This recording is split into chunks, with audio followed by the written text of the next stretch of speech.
Climate change. It's real, it's serious, and it's up to us to solve it. In the last 2 decades, we've experienced 14 of the hottest 15 years on record.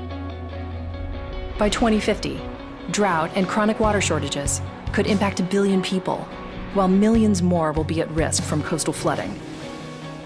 It can seem overwhelming, but there's reason for hope. If we embrace solar and wind power to their full potential, we can cut the world's yearly carbon emissions by 1/3. Already, Germany generates 27% of its electricity from renewables, with a goal of 80% by 2050.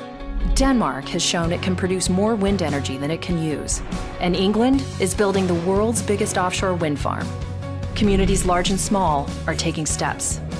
A new public building in Mexico City has an exterior that breaks down air pollutants, erasing the effects of 1,000 cars each day. Paris installed street tiles that harvest energy from foot traffic. Other cities are paving streets with smog-eating concrete and sidewalks with recycled materials.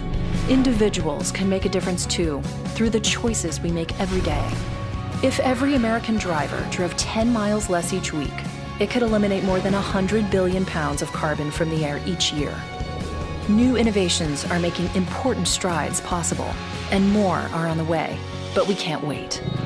Reimagining our world's energy future will take a shared sense of urgency from countries, companies, cities, and all of us. Working together, real change is possible. Learn more at natgeo.com/climate.